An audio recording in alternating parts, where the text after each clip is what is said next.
Good morning, everybody. Welcome to the first celebration of Vedanta Hall since the lifting of the lockdown.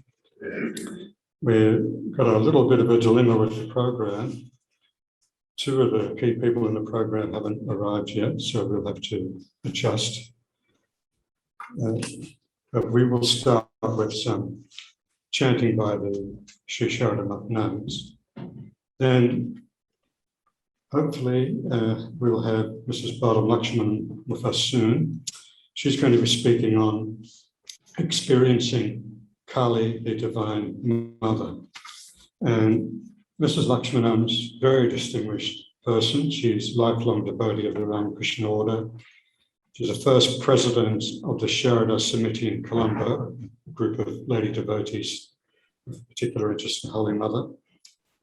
And with the Sri Lankan Ministry for Education, she was the secretary developing and overseeing the syllabus and curriculum for the study of Hinduism in Sri Lanka.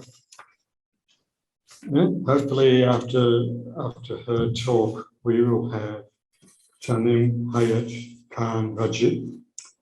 He's a brilliant Sarod player who we have here every year with us. He's from a family overflowing with musical talent.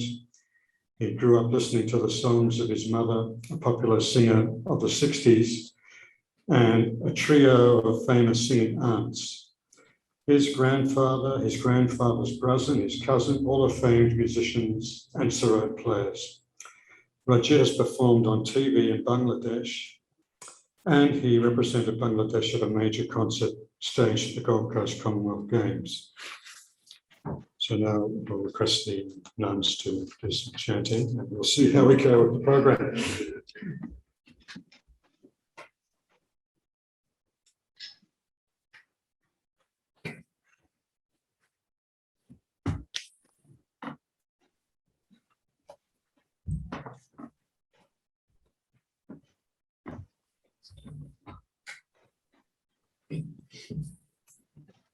Om tam swaha tvam swaha tvam hiva shatkara swaratmika sudha tvam akshare nitye tridha matratmika stita ardha matra stita nityaya nucharya visheshatah tvameva satvam savitri tvam deva janani para tvayaitat dharyate vishvam tvayaitat srijyate jagat त्वयैतत् पाल्यते देवी त्वमस्यन्ते च सर्वदा विसृष्टौ सृष्टिरूपा त्वं स्थितिरूपा च पालने तथा संहृतिरूपान्ते जगतोऽस्य जगन्मये महाविद्या महामाया महामेधा महास्मृतिः महामोहा च भवति महादेवी महासुरी प्रकृतिस्त्वं च सर्वस्य गुणत्रय विभाविनी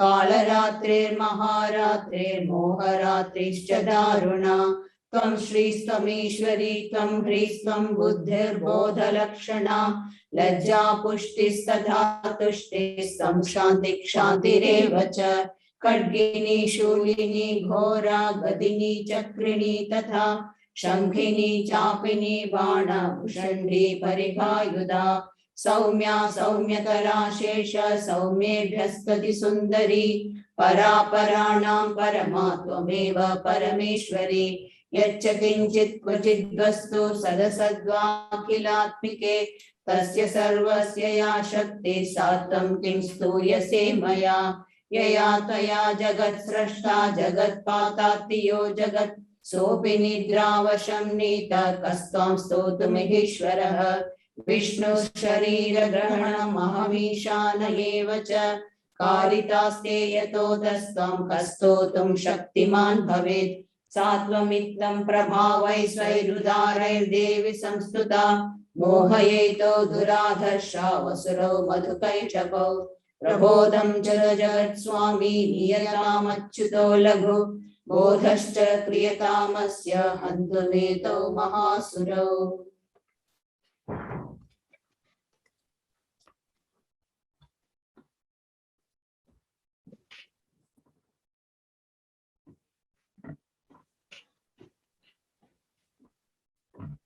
So happy to report Mrs. Lakshmanam has arrived just in time for the talk.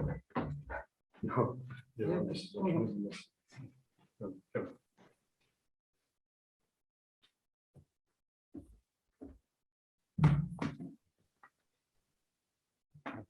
Have a seat, Mrs. Okay. Let me adjust these microphones.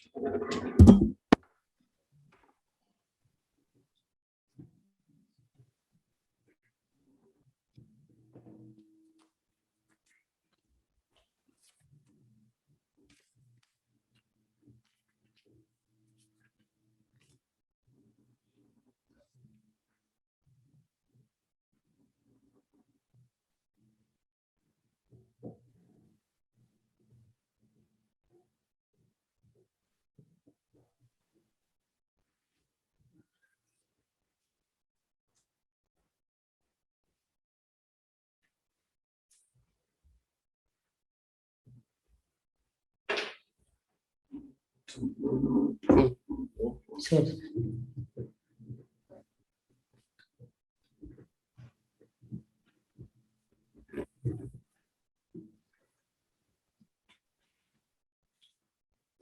Jananim Sharadam Devim Ramakrishnam Jagadgurum Padapadme Dayo Sritva Pranamami Muhu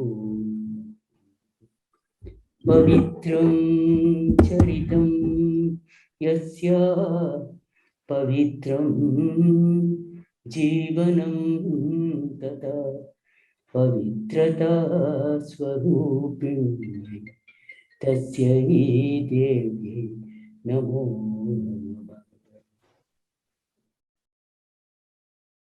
My namaskarams to the revered Matajis and all the devotees of the Vedanta hall. It looks like a yuga for me to be back here and have the privilege of talking about Mother Kali. These 2 years have been, in the words of Swami Vivekananda, the mad dance of Mother Kali, it looks like.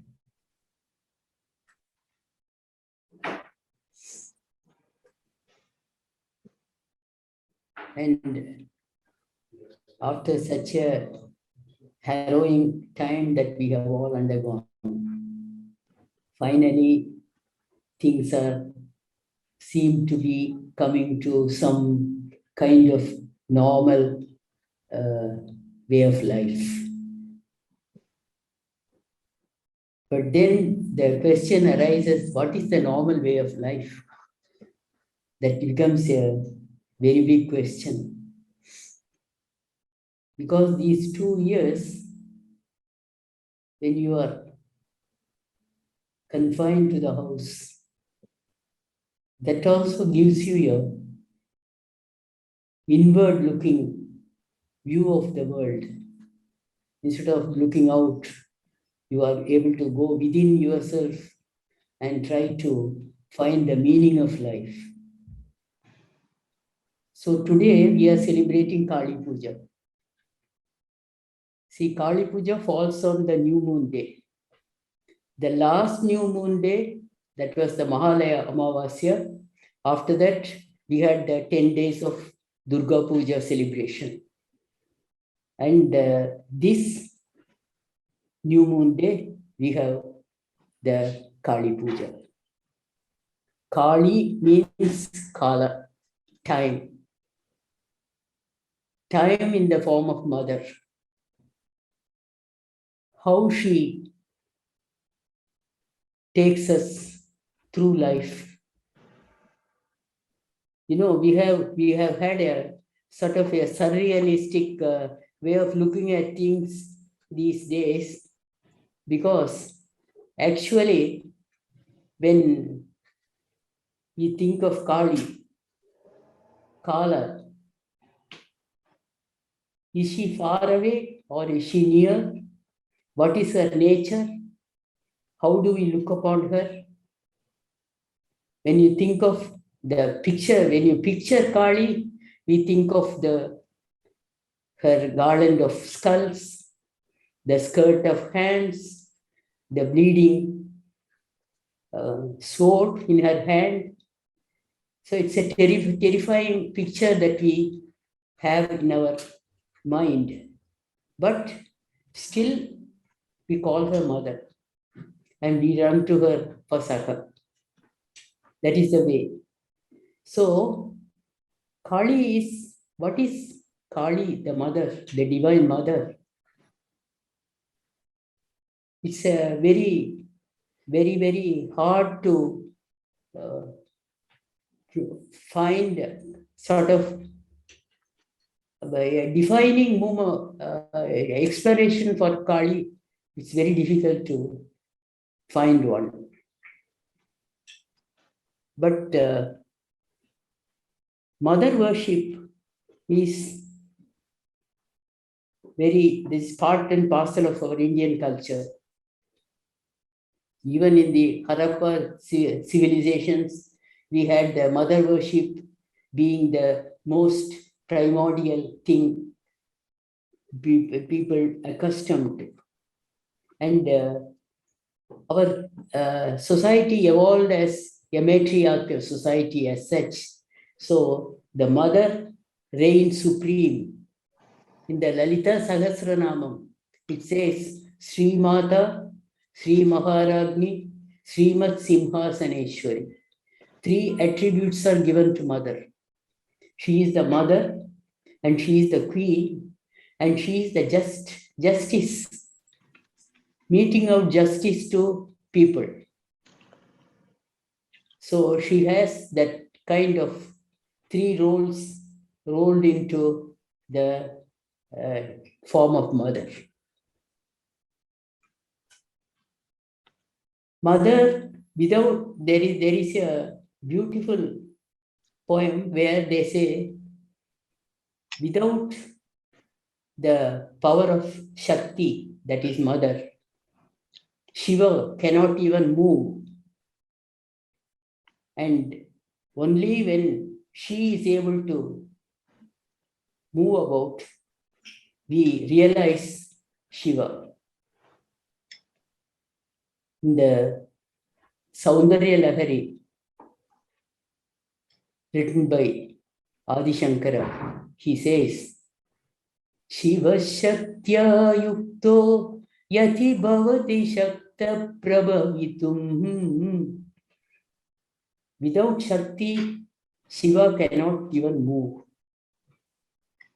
It says, Shiva Shaktya Yukto Yati Bhavati Shakta Prabhavitum Na Chetyevam Devo Na Kalu Kushala Spanditumapi Atastvam Aradhyam Harihara Virinchati Pirapi Pranantum Stotum Va Akrita Punya Prabhavati. So even the Trimurtis cannot propitiate her. It's very difficult.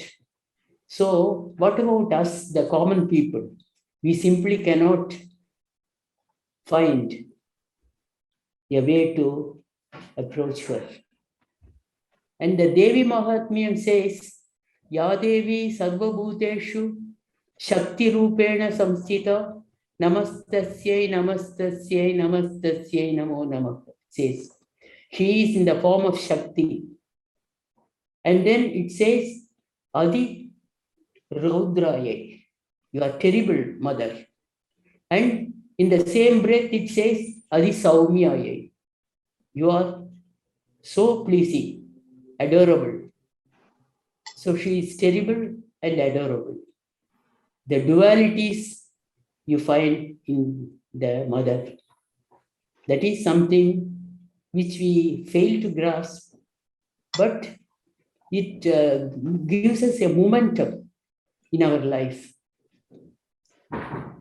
You know, this power of the Shakti, it's not just when you read Devi Mahatmyam and then in the Puranas, you find Devi fighting with asuras and evil and restoring the normal way of life in the world. All those things we are seeing. But does it stop there itself? How do we experience her in our daily life? There are so many things that wherever you find, you tap that source, there you find a minefield of energy that reverberating the presence of Shakti. You know, in Chennai, there is a suburb called Mylapore, where towers tall the Shiva temple of Kabalish and Karpagambal. Close by is the Ramakrishna Mada. And recently, now a couple of years back only, they have built an enormous temple for Ramakrishna there. And when the building was in progress, I have been there. And after that, it was completed. And then one day, when I walked in, I met a Swamiji there. And I asked him, why did you choose this particular spot, Swami? He said, oh, it is a very hallowed ground. That is why we have erected the temple here. What is that? He said, you know, that place on which the temple is built, it's called Attikuttai. Atti is the Tamil version of Asti. Asti is bone. And Kuttai is a slush. So a slush where bones are buried. He said he came out with a story that happened in 7th century. A young maiden, the life of the father and mother, when she was 12 years old, she died of snake bite.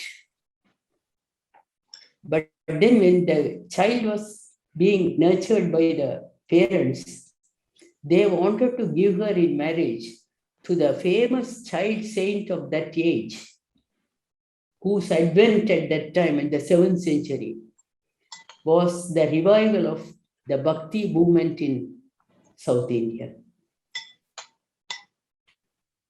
So they had collected the bones and then interred them, put them in a pot and interred them in that place. That is that place where on which the temple has come.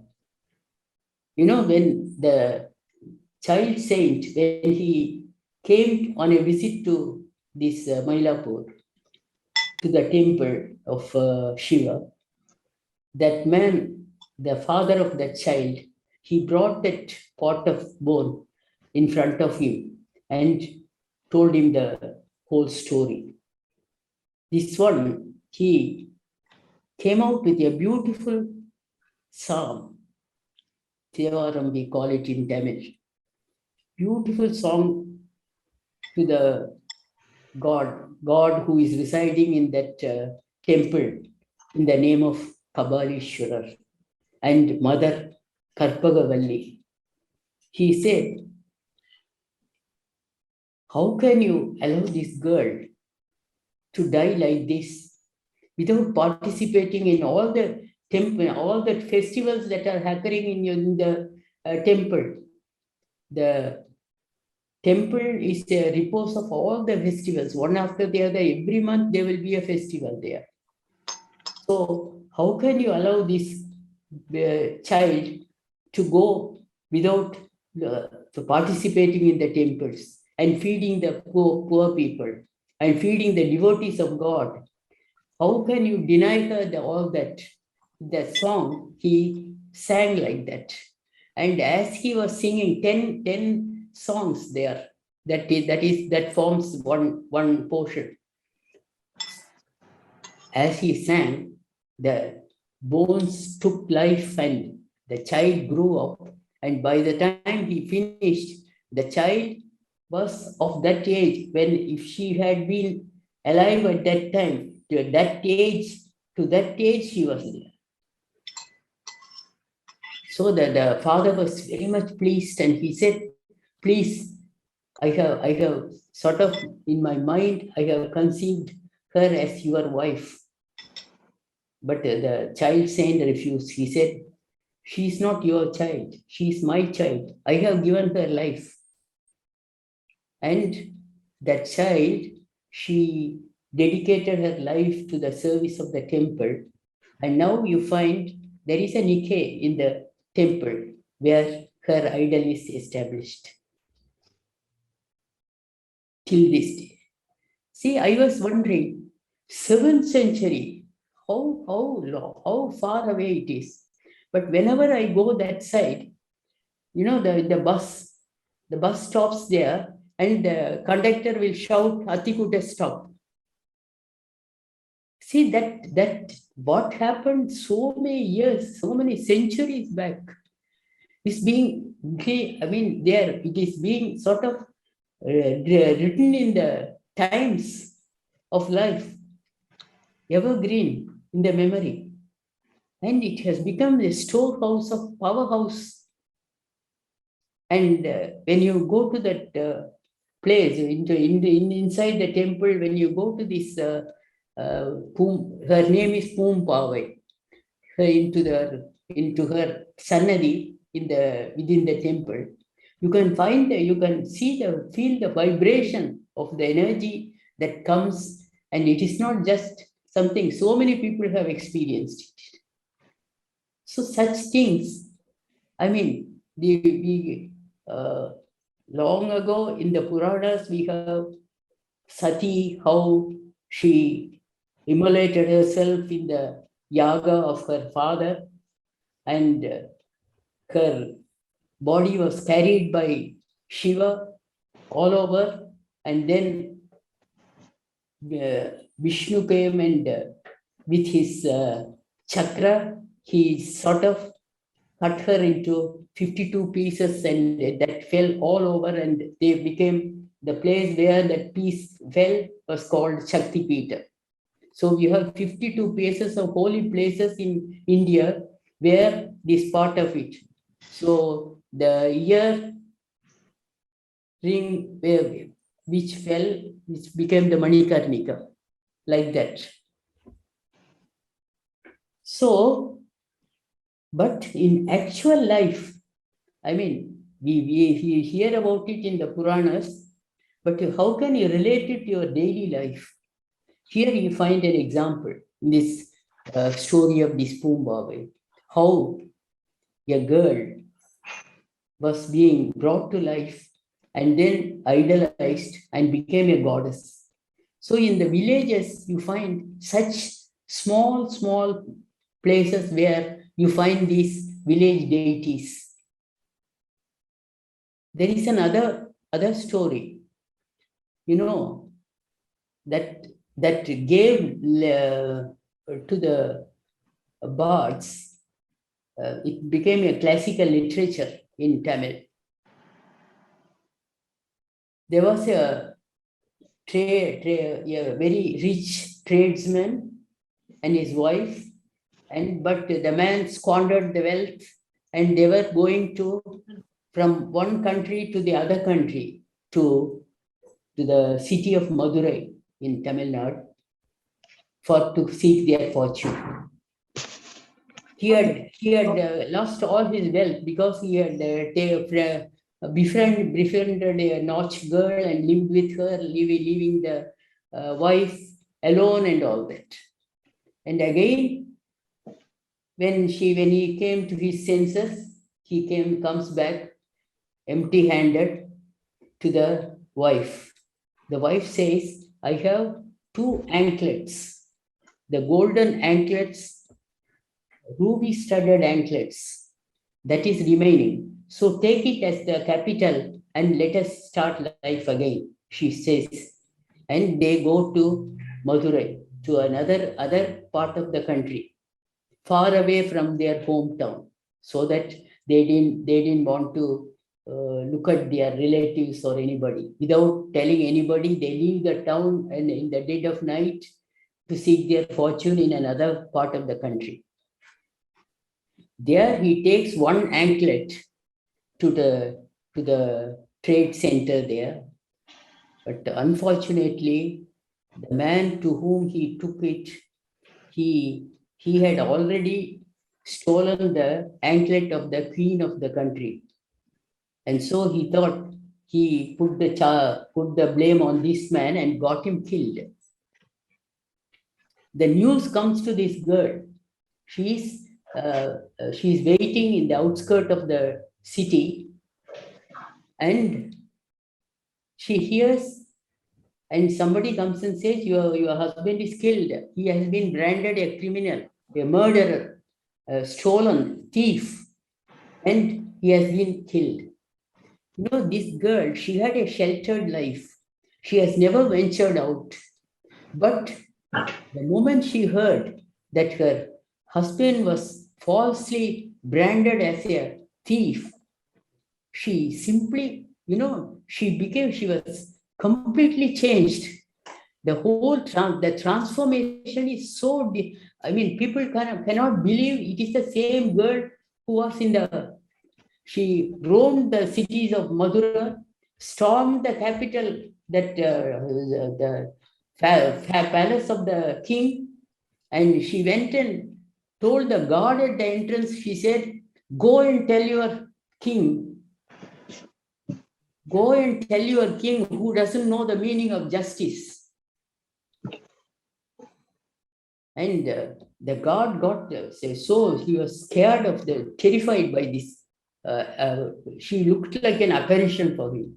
He runs to the king and says, there is somebody, it's like a Kali. Kali is coming, standing at the door. And then he finds that he is wrong, because her anklet is ruby studded, whereas the queen's anklet is pearl studded. So she could verify, she could prove that her husband is no robber, thief. And the king was so remorseful. He died on the spot, and his wife followed him suit. And this woman, her name is Kannaki. She burned the city, they say, and she then left the city and then went to the next one, that is the Malabar, Chera country. There she sat under a tree, and then the gypsies around that place, they say they witnessed her being taken in a chariot and gone up. This was reported to the king of that Chera country. And he immediately wanted to build a temple for her. He said it is not an ordinary person, it's a goddess. And they called her the most sacred wife, Patini Devam. And at that moment, the king of Sri Lanka, Gajabahu, his name, he was there, he was present. He was so taken up by that story and the person deified. He went to Sri Lanka and he erected temples all over for her. He called her Patini Deyo, and then he erected temples for her. And in Kandy, the pre-colonial capital of Sri Lanka, annual festival is the Perahera, that is of the tooth temple.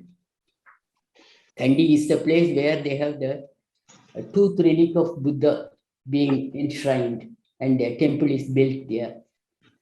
So every year, at about during the Vesak function, the Buddha Purnima, they used to have take the tooth relic was taken out in procession followed by 5, the caparisoned elephant carries the tooth relic, and then it is accompanied by another 5 elephants, each one carrying a different god: Skanda, Shiva, Vishnu, Ganadeyo, and then Patini Devi. So she became part and parcel of the culture of Sri Lanka to have this temple for, and they say you go and worship her, you ask for anything, it will be granted, and you can feel the vibration there. They say the people who have actually experienced it. See, this is a visible way of, how do you experience divinity? Here is an example there. And there is a classical poem literature has been built around this incident. It is called The Story of the Anklet. And it has been translated into French in the beginning by one Alan Danilo. I know Alan Danilo because when I was a student in Benares University, he was there as a research scholar. So I had his friendship. So he was so taken up by this story. He said, I must somehow translate this into my language, the mother tongue. And he actually did it. The Story of the Anklet, it is called, and it was translated by this Alan Danilo in French. And it has become a classical form, part and parcel of the classical literature tradition of the country. And then, of course, it was translated into English. So these are the things which brings us nearer to divinity, I feel. And again, the river Kaveri, which fertilizes Tamil Nadu, that starts in the eastern Ghats of the south, and then it flows and then goes and reaches the western side and falls into the sea. That place is called Puja. At that place, there is a small town called Tirukadavur. There is a big mother temple for mother, Abhirami. Mother is called there Abhirami. Ram means one who excels in himself. Abhirami means doubly.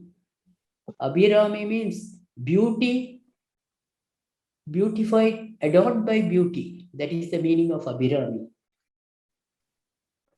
So this temple where there was a priest, he was an ardent devotee of the mother, and he was always fall into a samadhi and then come out, and he was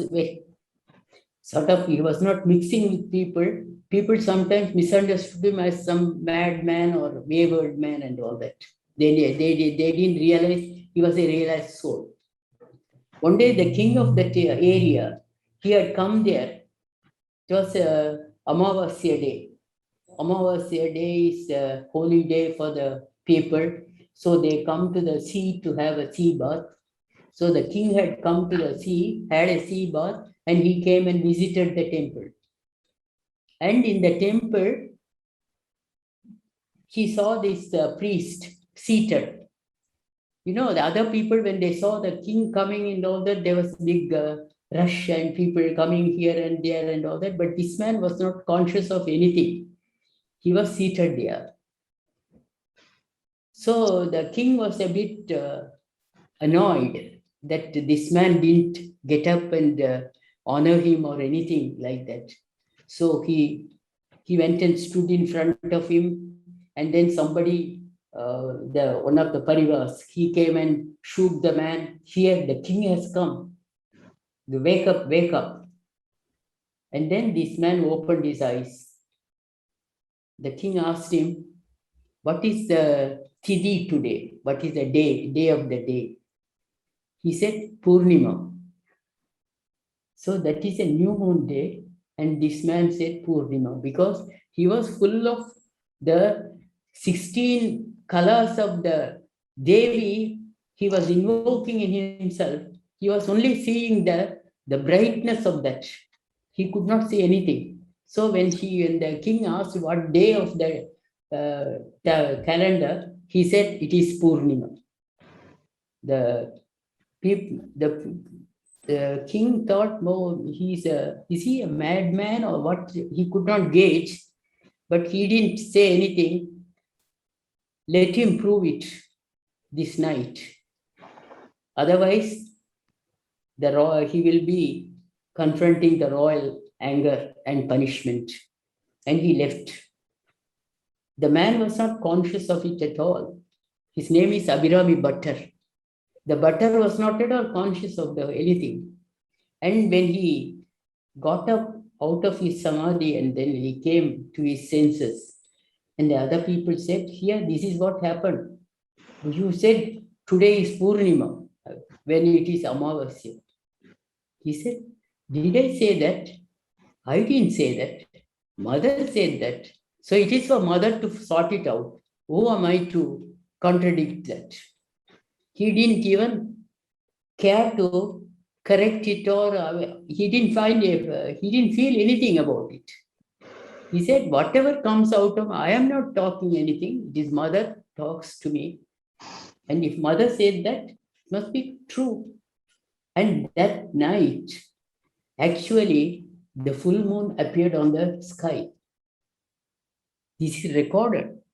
And you know, that man, the king got so, he came and asked for his pardon. And then he settled a piece of land for that Bhattar and his followers, his descendants. Till today, they are enjoying that. So this Tirukadavur has become a very sacred place. Normally, people who have had their 60th birthday, they go there for celebration and get the blessing of the mother. Because they say it has you can feel the Shakti there present in the temple. And the mother's grace, you can feel it whenever you perform your 60th birthday, Shashtiyakta Bhuti is called, when you perform that. So this is another thing. Then there is another incident where a lady, she was called Mother of Karaka. She was an ardent devotee of Shiva. And her husband, when he found the divine nature of the woman, she got scared of her. He left her and went to another part of the country and married and got a child also. When this lady's parents and relatives, when they came to know about it, they took her to him to leave her with him. But when she was taken to him, his presence, the man came and prostrated in front of her. No, she is not an ordinary person. I know how divine she is. And this lady immediately, he spoke to, in constant touch with Shiva. She said, why should I have a young body? Let me have only the bare skeleton of me. And she became a skeleton. And people got scared. They thought, why, it's some demon. And they all ran away from her. But in that skeleton form, she roamed all over. And this happened in 4th century. She roamed all over and beautiful songs came out of her mouth. And she went up to Kailash and confronted Shiva. And she had the privilege of being called by Shri Shiva as mother. And she came back, and Shiva asked her, what boon would you like to have? She said, I would not like to have another birth. But if I should have a birth, in that birth, I should never forget you. These are the things. And she came back to South India and settled there and passed her life. You know, this event where I saw it being recapitulated is in Cambodia. There you have this Mahalakshmi temple in that big, they have the temple campus there. There, the Mahalakshmi temple, I was going around all the temple campuses, and then this Mahalakshmi temple on the Gopuram, I found the figure of Lord Nataraja, the dancing god. And there the guide was explaining to everybody. And then below him, this mother of Karaka seated. And then that guide, who is an Indonesian, who is a Cambodian, who doesn't know, who has no idea of any Tamil language or India or anything, he was telling me the story of that mother of Karaka, how she became a favorite of Lord Nataraja. And he repeated these words. She asked him for a boon, that if I shouldn't have a birth, if I should have a birth, I must not forget you. And literally the translation of that guide was telling. I said, what was something happened long ago in the 4th century, and then till this day it is green, it is engraved in the psyche of the people. How is it possible? These are the things that when you come to think of it, I mean, the power of Mother Kali is, and the divine experience that we feel is simply too much. And when you experience it, you find it, yeah, I mean, you have a sort of a realization that it is not all, I mean, it's not that just living in the Puranas, we are actually experiencing it in our daily life. And if we want to, we can, it is the prerogative of everybody, every person. I mean, it is not somebody only, especially assigned person. No, you don't say that. Anybody can get this. But these villages and places are full of this vibrant power of Shakti all over India. And I wish we could one day have the privilege of going back to those places and visiting them.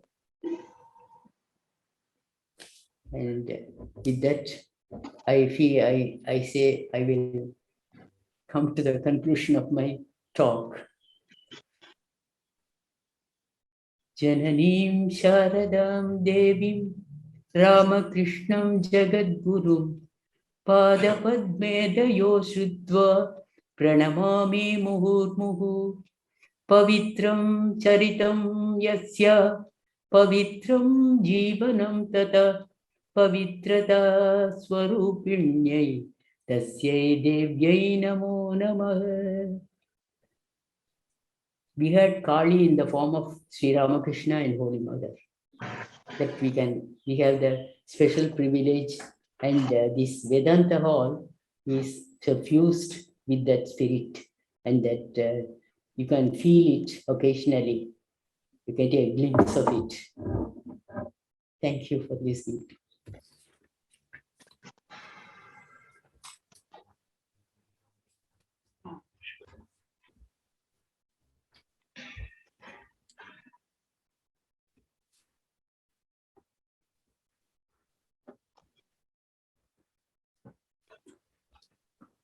It's a beautiful talk. You can see why Mrs. Lakshmanam was so involved with the development of the curriculum on Hindu studies in Sri Lanka. Now, especially for those watching us via Zoom, we're going to need to spend a little bit of time getting set up, because we have our very talented musician who's going to perform now, and our good friend Tanim on the Sarod. So please just bear with us. I need to rearrange the stage here, and Tanim will need to do a bit of tuning up too. It's good to be back after a while. Thank you again, Robert, for giving me the opportunity to perform again. Possibly it's 5 years almost, the last 5 years doing this. Even though the pandemic, still managed to get through last year as well. So I'm very glad, very grateful to the Vedanta Center. And of course, Mataji is the main initiator when I first started 5 years ago. We're still trying to be normal. Thanks for you guys coming in. I know it's difficult to put the mask on and sitting for that long. I'm sorry that I need to take the mask off, otherwise it's sweating, very difficult to perform. Hopefully you'll try, you'll enjoy it. Today, normally I do extremely deep classical. Today I will do the same, but I will possibly put a little bit light folk music as well of East Bengal, I would say Bangladesh. So it might give a bit of a different flavor today. I'll try my best. Thank you very much.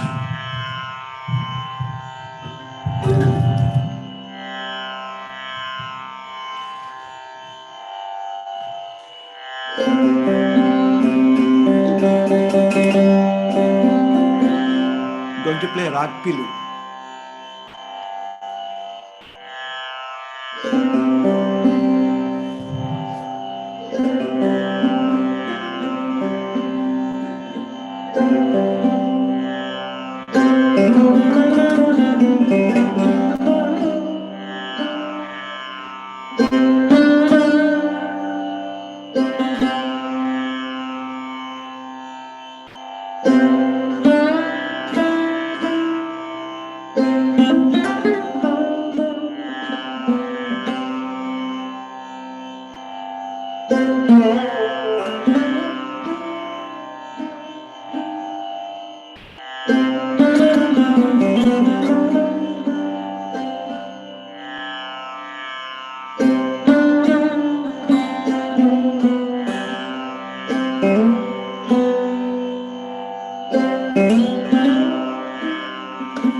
and the table as well. Are you putting the table back?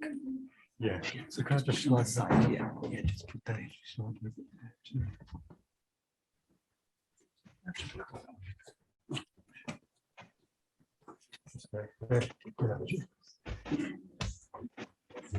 And beside, around the side here.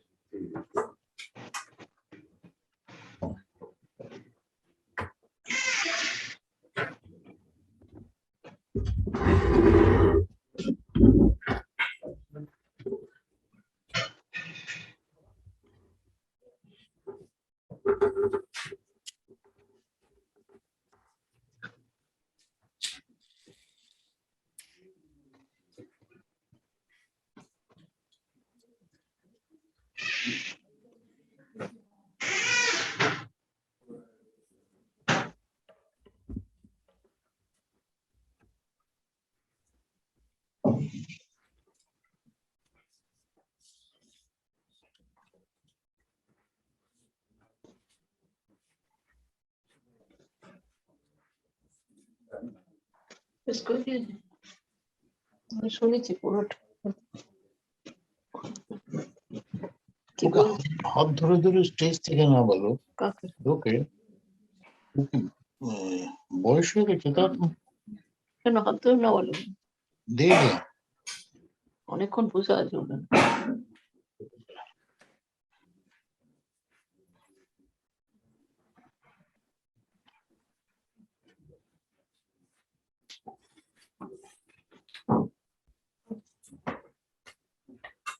না আবার আধ ঘন্টা speech হবে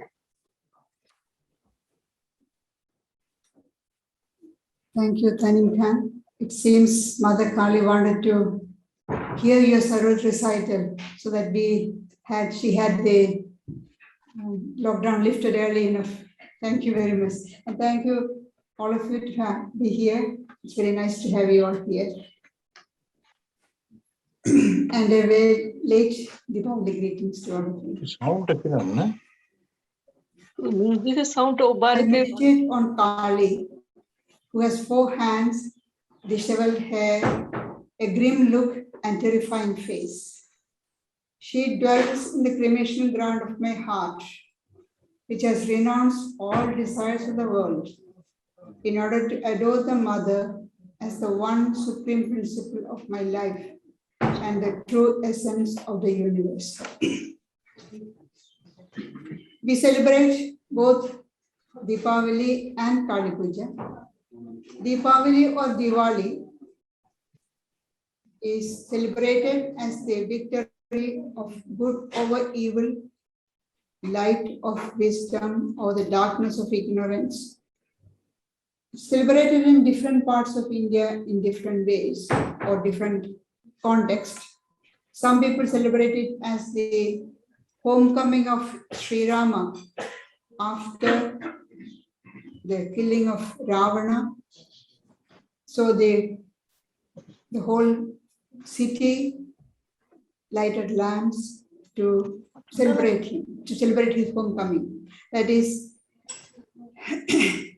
we are reminded to welcome the Lord within our heart by lighting the lamp. It's a darkness, darkness of ignorance, the cause of all misery. So remove the darkness by lighting the shining light of wisdom. In the Bhagavad Gita, Sri Krishna says, Tesham evanugambartham aham ajnanidam tamaha nashayami atma bhavastu jnana deepena pasvata. Out of mere compassion for them, I, abiding in their hearts, destroy the darkness in them, born of ignorance, by the luminous lamp of knowledge. So, Deepavali is lighting the lamp of wisdom. We remove everything that is darkness, dark, deluding items are removed. And this external light is only a symbol of the light of wisdom which is to be lit within our heart. And in some places it is celebrated as the victory of Sri Krishna over the demon king Karaka, who had imprisoned 16,000 maidens. And so he held captive as prisoners there, and he released them after destroying him. In some other parts, it's a festival or celebration or worship of goddess Lakshmi, goddess of prosperity. In Bengal, it's worship of Divine Mother in the form of Kali. Shaivism, Vaishnavism, and Shaktism are the three main strands of Hinduism. That is worship of Shiva, Vishnu, and Kali. Now we have to remember Shiva, Vishnu, and Kali are not personalities, they are principles. We have given them some name and form, but what they actually are, we don't know. We have given them the name. We have given the name Vishnu and the form. We have given the name Shiva and the form, and Kali and the form. What they actually are, we don't know. Sri Ramakrishna, in one of the song that he used to sing is, who is there that can understand what Mother Kali is? Even the 6 systems of philosophy are unable to describe her. Among all the forms of gods and goddesses that we have in Hinduism, the form of Kali is the most misunderstood. People often think of her as a bloodthirsty goddess and wonder how we can worship such a goddess with her blood-stained attire, clothes, and weapons. See, if you look at the picture of Kali, you see she has got a garland of skulls around her neck, a girdle of severed hands around her waist, and cut head, a freshly severed head in one hand, and the sword dripping with blood in another. So how can you say this is a goddess which is worth worshipping? You get frightened. Kali is the exact opposite of the both Indian and Western ideas of a gentle woman. She does not fit into the typical narrative of good versus evil, because she is beyond both good and evil. Kali, literally, you can say it is the power of Kala, time. Kala is time, the Sanskrit word, and Kali is the power of Kala. In the Gita, we can see Arjuna wanted to see the universal form of the Lord. Shri Krishna said, you can't see with your eyes, I'll give you divine eyes. So with the divine eyes, he was able to see the universal form with the brilliance of 1,000 suns shining together. That's how he is described. He saw the whole universe in the form of the Lord, with innumerable arms, eyes, legs, face everywhere. And his face looked like flaming fire. And Arjuna saw these great warriors rushing like moth into the fire, blaming fire, and getting perished. And then he is describing, you lap up all these worlds around, devouring them. And some of the warriors have seen with their head crushed and caught in the gap of the teeth of the Lord. It's terribly frightening sight. And so getting frightened, Arjuna asked, who are you?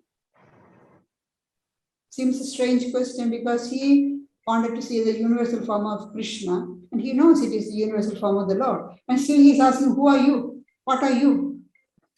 And Krishna says, Kalosmi Lokakshakrit Pravruddho.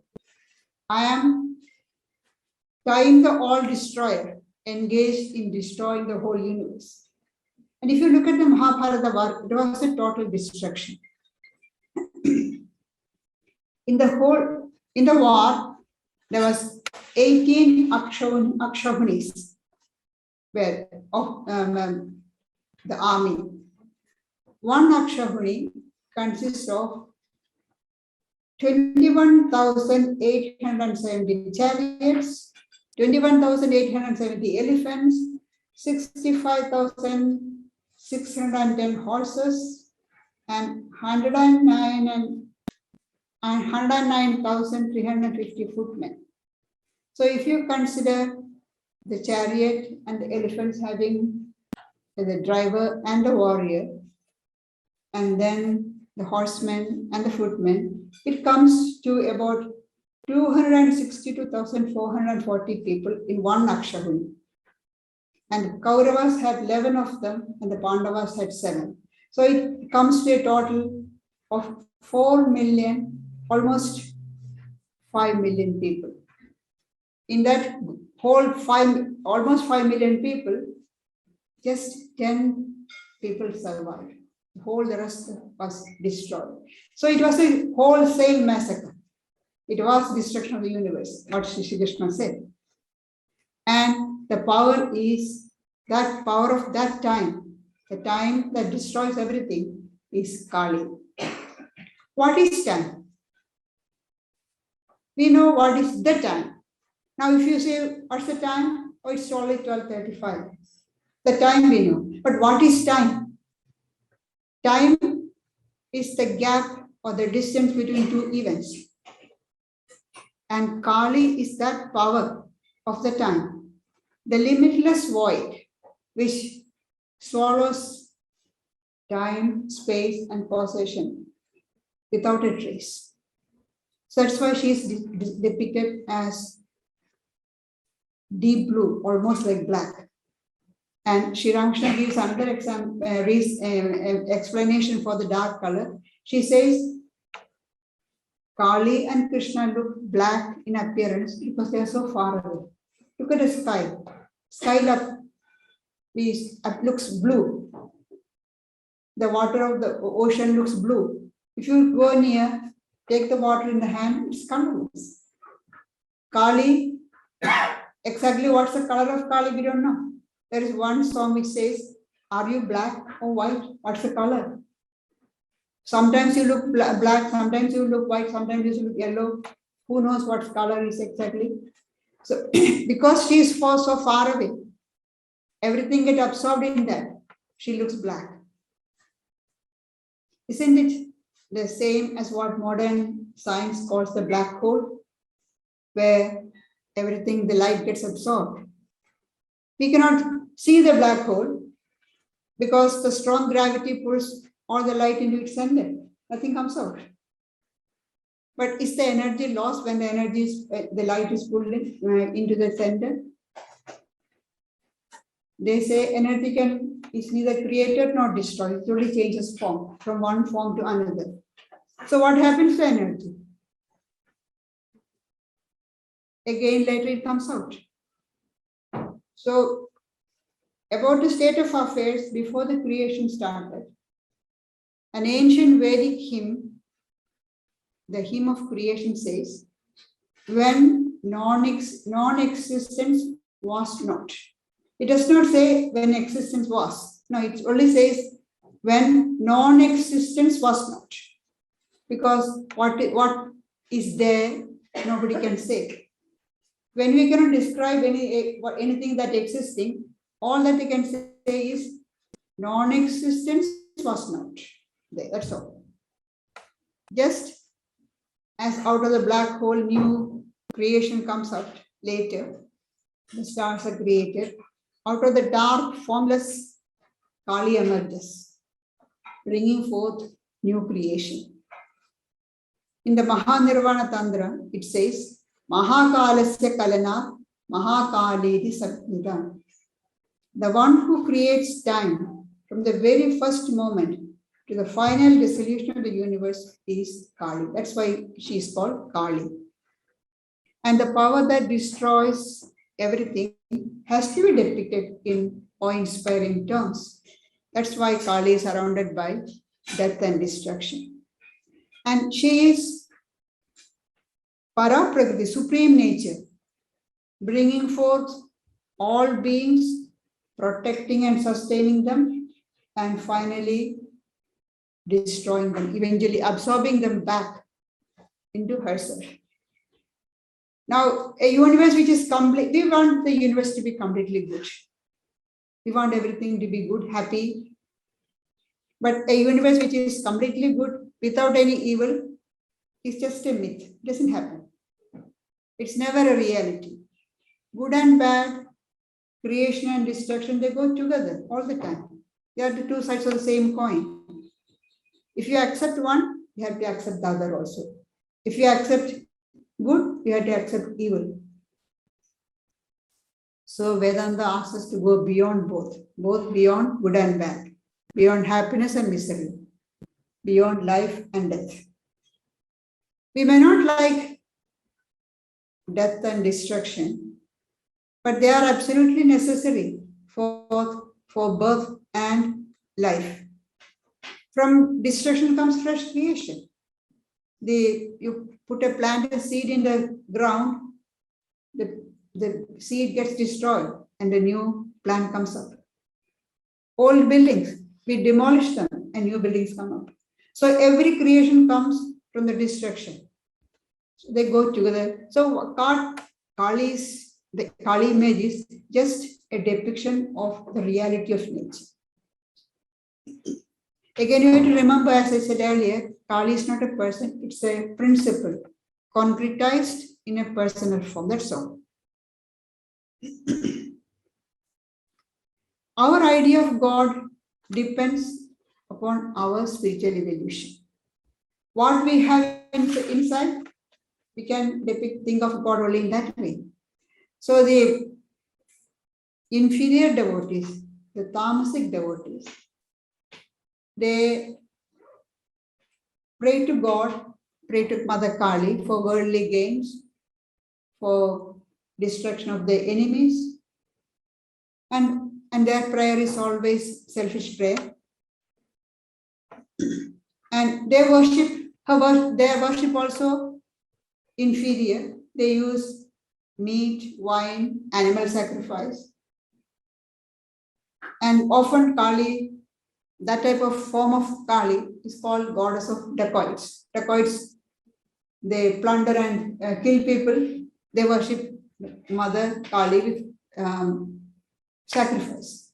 Because that is their level of understanding. And the Rajasic devotees, the mediocre devotees, they use elaborate rituals.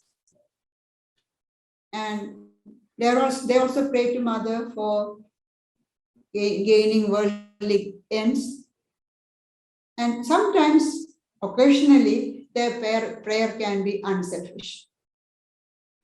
Both these groups have got this idea that if she is pleased, she will bless. And if she is angry or annoyed, she will destroy. So they are afraid. They full of fear, and they think that she has got the sword is aimed at them. They may, whatever they hold dear, she will destroy. They are afraid.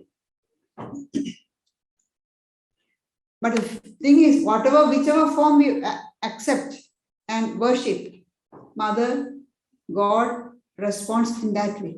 As Sri Krishna says in the Gita, whosoever worship me through whatsoever path, I verily accept and bless them in that way.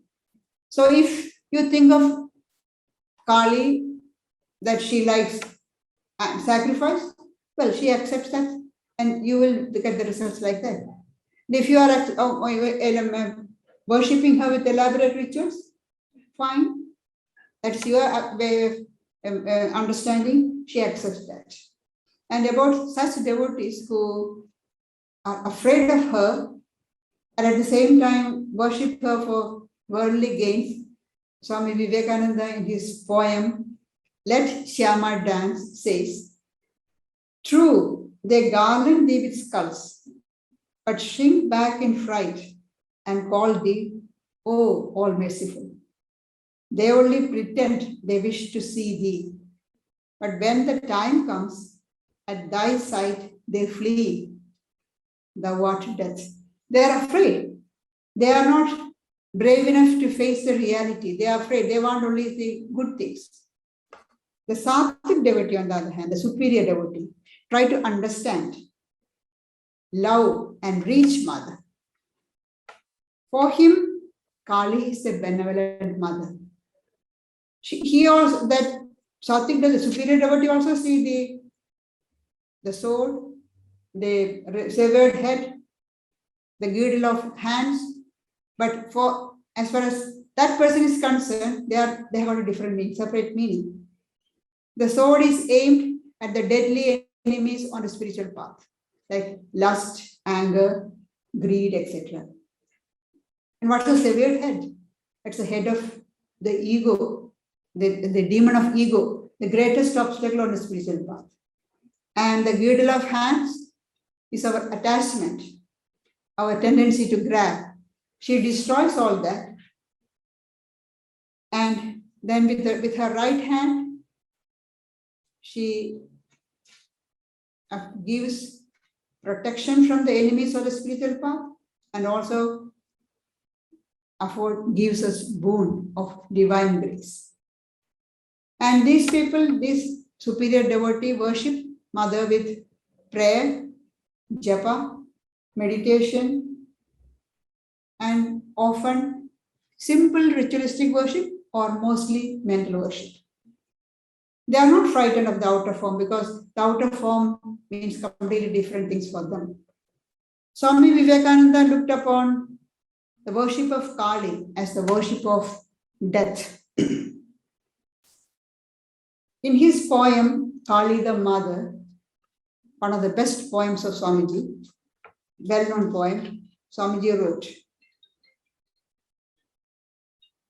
scattering plagues and sorrows, dancing mad with joy, come, Mother, come. For terror is thy name, death is thy breath, and every shaking step destroys a world forever. Thou, time, the all-destroyer, come, Mother, come. Who dares misery love and hugs the form of death? Dance in destruction's dance, to him the Mother comes. For worshipping Mother Kali, to absorb her, we have to understand her, you have to be a brave devotee. If you are selfish, then if, as Swamiji says, you get frightened. Swamiji wrote this poem while he was on a trip to Kashmir with his Western devotees, Mrs. Bull, Mrs. Oli Bull, Miss MacLeod, and Sister Nivedita and other monks. You can see there the three Western ladies with Swamiji, even in Kashmir. He told them, these Western devotees, learn to recognize the Mother as instinctively in evil, terror, sorrow, and annihilation, as in that which makes for sweetness and joy. See, learn to recognize the Mother as instinctively in evil, terror, sorrow, and annihilation, as in that which makes for sweetness and joy. And again he says, the heart must become a cremation ground. Pride, selfishness, and desire all burned into ashes. Then and then alone will Mother come. Sister Nivedita followed her guru in worshipping the terrible. Her biography describes a vision she had. I'm quoting from her biography. One day, when she was engrossed in her thoughts, she saw that a short red road led up to Kali. But as she got nearer and nearer, Kali went backward, further and further, till she became a lofty black door. It was the end of the path. And beyond lay the infinite ocean. And Nivedita understood that Kali was death. Nivedita's absorption in the meditation of the terrible was so intense that it became quite natural to her to feel the presence of Kali in anything powerful. The editor of Hindu Review wrote about his experience when he came to interview Nivedita. He wrote, once I was sitting with Nivedita in her house in Bospara Lane, sipping tea out of a quaint Swadeshi cups. Suddenly, the sky was overcast with black, scowling clouds, as oftentimes happens in our early summer evenings, what they call in Bengali Kal Vaishakhi. And there was immediately a marked change in the mood of my hostess. Her face seemed at once to reflect this awfully dynamic mood of nature. It beamed with a new light, at once awful and lovely. And she sat silent, apparently unconscious for the moment of my presence, looking intently through the window at the gathering gloom about the earth and the heaven, and listening like one in a trance to the rising tumult of the growing storm. And just as there came in a little while the first flash of lightning, followed by the crash of the first thunder, she cried out with bated breath, Kali. She was able to see Kali in that terrible. How many of us can do that? That is the ideal, the goal to be reached.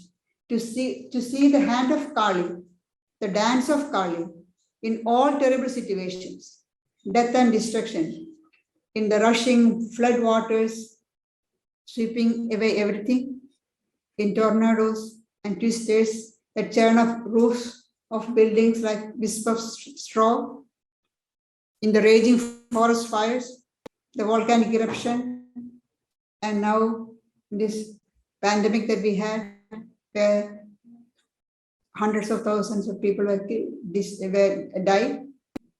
Can we see the death of the hand of Kali? That's possible only for a very few brave souls from a very high state of consciousness. To Nivedita, Sister Nivedita, Kali was also a tender, loving mother. Whenever she traveled among unknown or unfriendly people, Nivedita felt Kali guiding her. Among Nivedita's public lectures, two outstanding lectures are Kali and Kali worship. The lecture Kali was delivered at Albert Hall in Calcutta in February 1899. That is quite interesting. An English lady giving a speech on Kali, that it was the greatest advertisement. And after the lecture, there was a big fight. Dr. Mahendralal Sarkar, those who are at the Gospel of Sri Ramakrishna or Life of Sri Ramakrishna know he was Sri Ramakrishna's doctor. He criticized Nivedita for speaking on Kali and saying that this is all superstition. And then a devotee of Mother Kali started arguing with Dr. Sarkar. It almost came to a fist fight, and Nivedita had to intervene and stop the fight. So that was all big news. And then the authorities of Kalika, the temple, the most famous temple in Calcutta, on which the name Calcutta came, Kalika, they invited her to give a talk on Kali worship, speak on Kali worship. And that was given in May 1899, 3 months after the first talk. About 3,000 people attended the speech in Kali temple. This is the image of Mother Kali in the Kalika temple. Her speech inspired and moved the audience by the depth of its feelings. She ended her speech saying, "It was so easy to say that God is love and to think our own private happiness to prove it.